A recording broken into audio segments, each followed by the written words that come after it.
I just want to get back now to the war in Gaza and the tragic death of Zomi Frankcom. I'm joined now by Rvychin from the Executive Council of Australian Jewry, joining us from Sydney. Thanks for joining us, Alex. First up, this death of Zomi Frankcom, obviously there to do good and help the Palestinian civilians with aid. It is an absolute tragedy that she and others have been killed in this misdirected Israeli missile strike. You're right, it's a great tragedy, and in my estimation, any person who voluntarily goes to a war zone, to what is one of the most dangerous places on earth, in order to do good, to feed the hungry, is a hero. And this death is a great tragedy. The Israeli government has apologised. They have conducted a preliminary investigation and found that this was a case of misidentification. The attack was carried out at night. They knew that Hamas fighters were in the vicinity.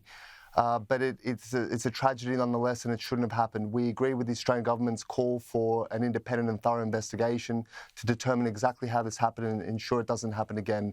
And it's the latest, unfortunately, in a sequence of very tragic, very deeply upsetting incidents of accidental fire in this war. We saw a few months ago 3 Israeli hostages who somehow managed to escape their captors, killed by the soldiers that were there to rescue them. And this speaks to the horrific nature of this war. This is urban warfare at its most hellish and difficult. You have a terrorist force embedded in a civilian population that fights in civilian clothing, that hijacks aid shipments. And in that context, sadly, these horrific incidents will occur.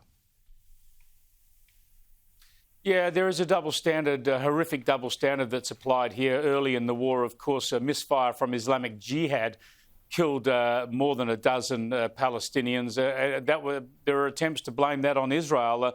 Were you concerned by Foreign Minister Penny Wong's statements this morning, where she's really insinuating a level of blame here, or a level of intent and poor behaviour by Israel, rather than the tragic accident that appears to have transpired?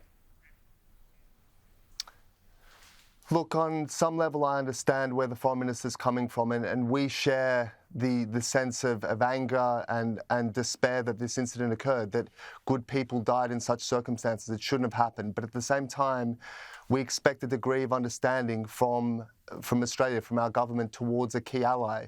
You know, Israel is fighting in extremely difficult conditions, and when there have been similar wars, when our forces and the US and the British have fought in Syria, in Iraq, in Afghanistan, also against embedded terror forces in asymmetric warfare, these things happen. Accidents happen in the fog of war, when soldiers are forced to make split-second decisions, when they are facing an enemy coming at them from all sides. This isn't World War I and trench warfare and 2 well-divided, well-identified sides. This is urban warfare with a terrorist force, and these things happen. So I understand where the Foreign Minister is coming from, I do, but we also need that understanding towards what Israel is going through and what it's enduring on behalf not only of its own people, but on behalf of the West and the entire free world.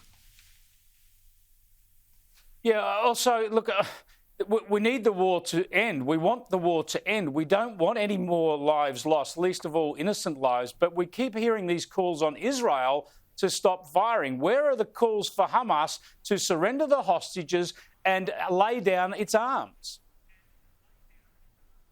You're absolutely right, Chris. The way this war ends, the way that civilian suffering comes to a close, the way that there can be a future, hopefully, of positive reconstruction and peace and movement towards a 2-state solution between Israel and the Palestinians, is with the complete and unconditional surrender of Hamas. Hamas is vanquished. They are defeated.